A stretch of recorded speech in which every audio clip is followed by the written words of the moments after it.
BRS BSP పొత్తు ఇంకా కొలిక్కి రాలేదు. నిన్న కేసీఆర్ తో ఆర్ఎస్ ప్రవీణ్ కుమార్, రామ్జీ గౌతమ్ చర్చలు జరిపారు. 2 లోక్సభ స్థానాలు బీఎస్పీ అడుగుతున్నట్టు తెలుస్తోంది.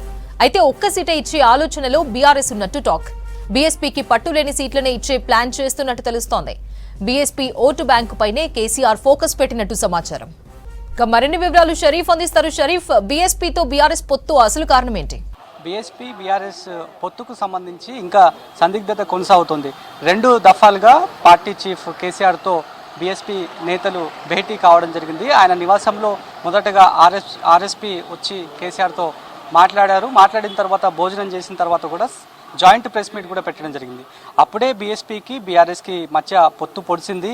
సీట్లకు సంబంధించి కూడా అన్ని వివరాలు చెప్తారని చెప్పి అందరూ భావించారు. రాజకీయంగా అదే చర్చ జరిగింది. కానీ దాని ఇంకా పోస్ట్ పోన్ అవుతూ వస్తుంది. ఆ తర్వాత హైకమాండ్ దృష్టికి తీసుకువెళ్ళిన తర్వాత హైకమాండ్ నుంచి వచ్చినటువంటి దూతలు కూడా మాట్లాడతారు కేసీఆర్తో అనేటువంటి మాటను చెప్పడం జరిగింది. దాంట్లో భాగంగానే నిన్న కేసీఆర్తో కూడా సమావేశం కావడం జరిగింది.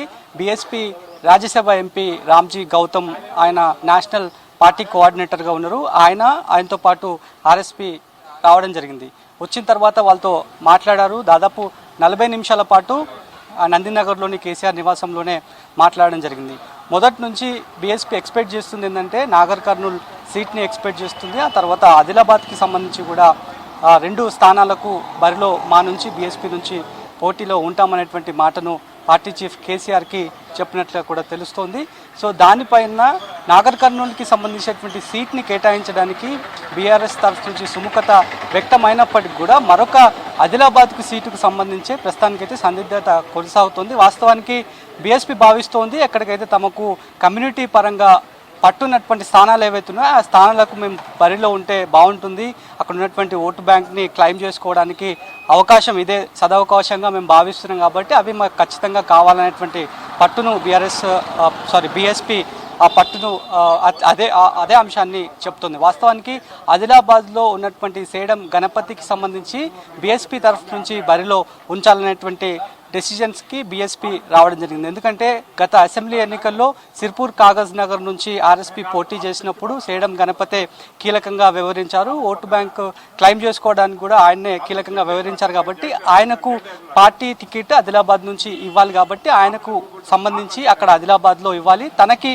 నాగర్ కర్నూల్లో పోటీ చేస్తాను నాకు ఇవ్వాలనేటువంటి అభిప్రాయాన్ని అదే అభ్యర్థనను పార్టీ చీఫ్ దగ్గర ఉంచినట్టుగా కూడా తెలుస్తోంది. నిన్న ఆల్రెడీ అఫీషియల్గా బీఎస్పీ పార్టీ నుంచి మీడియా సమావేశం ఉంటుంది. కేసీఆర్ కూడా వచ్చి మాట్లాడుతున్నటువంటి అంశాన్ని బీఎస్పీ పార్టీ కార్యాలయం నుంచి రావడం జరిగింది. కానీ చర్చలు అయిపోయిన తర్వాత రామ్జీ గౌతమ్ అదేవిధంగా ఆర్ఎస్పీ కిందికి వచ్చిన తర్వాత మీడియాతో మాట్లాడకుండా 1-2 రోజుల్లో దీనిపైన నిర్ణయం చెప్తాం, కేసీఆర్ ఏదైతే విషయాలు చెప్పారో ఆ విషయాలన్నింటినీ మేము మళ్ళీ హైకమాండ్ మాయావతి దృష్టికి తీసుకువెళ్తాం, మాయావతి ఎట్లయితే చెప్తారో దాని ప్రకారం మేము నడుచుకుంటాం అనేటువంటి విషయాలను కూడా చెప్పడం జరిగింది.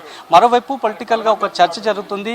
ఎక్కడైతే బీఆర్ఎస్ పార్టీ పూర్తి స్థాయిలో అన్ని సీట్లలో పోటీ చేసి ఒకవేళ ఓడిపోతే కనుక పూర్తి స్థాయిలో డ్యామేజ్ అయ్యే అవకాశం ఉంటుంది. కాబట్టి పొత్తులో వెళ్ళి పోటీ చేస్తే ఇప్పుడు ఓడిపోయినటువంటి స్థానాలకు సంబంధించి కావచ్చు, ఎక్కడైనా ఓటమి పాలైతే అది బీఆర్ఎస్ ఒక్కడే పనిగా ఉండకుండా బీఎస్పీకి కూడా దానిపైన చర్చ జరుగుతుంది. కాబట్టి ఎక్కడైతే ప్రధానంగా పట్టు లేనటువంటి స్థానాల్లోనే బీఎస్పీకి బీఆర్ఎస్ ఇవ్వాలనేటువంటి ఒక రాజకీయ వ్యూహంగా ప్రస్తుతానికైతే మనకి కనిపిస్తోంది. ఇక అదే అంశంపైన సందిగ్ధత కొనసాగుతున్నటువంటి తరుణంలోనే ఇవాళ పార్టీ చీఫ్ కేసీఆర్ ఉమ్మడి ఆదిలాబాద్కి సంబంధించినటువంటి నేతలతో కూడా తన నందినగర్ నివాసంలో సమీక్ష సమావేశం ఏర్పాటు చేస్తున్నారు. మరి ఇప్పటికే కొంతమంది ఉమ్మడి ఆదిలాబాద్కి సంబంధించినటువంటి నేతలు హాజరైనప్పటికీ కూడా మరికొంతమంది దూరంగా ఉన్నట్లు తెలుస్తుంది. అందులో ఇంద్రకరణ్ రెడ్డి దూరంగా సమావేశానికి ఉన్నట్లు కూడా మనకి అందుతున్నటువంటి సమాచారం. మరి ఆదిలాబాద్కి సంబంధించి టికెట్ ప్రకటిస్తే మరి బీఎస్పీకి సంబంధించినటువంటి భవిష్యత్ కార్యాచరణ ఏముండబోతోంది? ఇప్పటికే నిర్ణయం ఒకటి పెండింగ్లో ఉంది కాబట్టి వాళ్ళు చర్చలకు సంబంధించి పెండింగ్లో ఉంది కాబట్టి ఏ రకంగా దీనిపైన ముందుకు వెళ్తారు, పొత్తు పొడుస్తుందా లేదా బీఎస్పీకి బీఆర్ఎస్కి మధ్య ఏ రకమైనటువంటి కన్వర్జేషన్ ఉంటుందో చూడాలి.